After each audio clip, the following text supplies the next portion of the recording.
Tell us then what has happened. Are we never to have any more Thursdays, Belmont? The Countess is nowhere in the house. I guessed as much before I was over the threshold. In fact, I had the thought of it half a mile away. I suppose this is Thursday, I said to myself, and looked at my watch.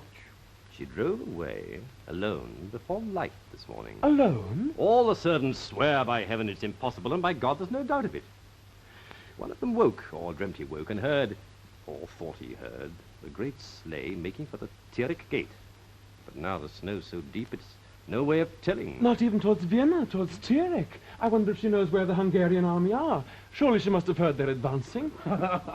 With a son-in-law in the War Ministry, she may well believe they're where they were 2 months ago, still fighting the Serbs. Do you think this is the time to joke, Dr. Castle?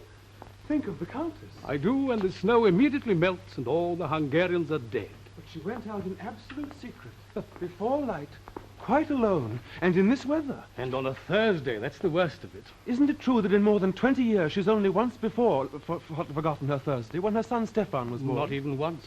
Good God, she said, I think the monkey means to be born on Thursday evening. But she received us all at 7 o'clock. And at 9, when Georgi was saying, as usual, that there is no clear truth except the present which alters as we grasp it, she bowed to us in the doorway and said, we must freely admit the future, and withdrew to give birth to Stefan. But what future can make her withdraw today and abandon her Thursday? A message of 2 lines would have put our minds at rest. Do you think so? I have always found her handwriting to be her way not of giving, but of withholding information. Don't we hear her now?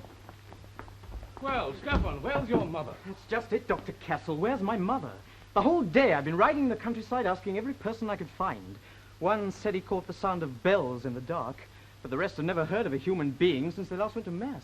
But she may tell you herself. Here's a letter for you. Where did you find this? Face downwards. I've only this moment discovered it. Castle, what has she to say? What's the answer to this mystery? She's taken some pains with this. One guesses almost at once that words are meant. Read it, Castle. Yes, of course. She says, Dear my little doctor, if, and I don't know why it should be, when the evening comes, I'm still not with you, do make my excuses.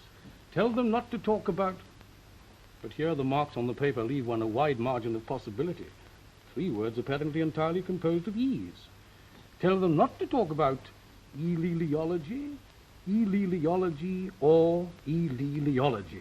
The world is more serious than that. I have gone out, your affectionate Rosamond Ostenburg. Well, I don't see, Castle, what we're supposed to make of it.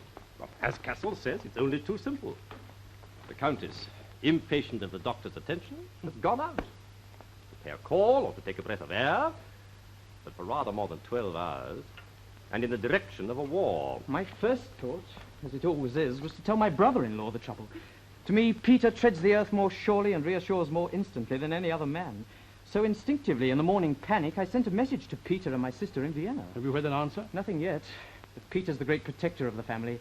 If you call to him, he puts his own world down and takes yours up, almost before you realize what made you need him.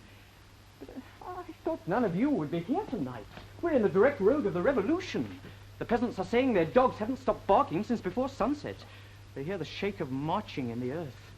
It's a wretched business. Hungarians have managed to exist happily enough in the Empire up to now. And Peter's Hungarian, after all, and still finds it possible to serve in the Austrian government.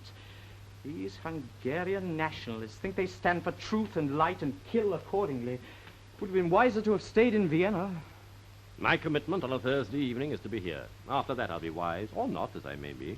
A man has to provide his own providence, or there's no knowing what religion may get hold of him. Will you tell me what I should have done or do now if my mother's lost? Ah, that's the difficulty.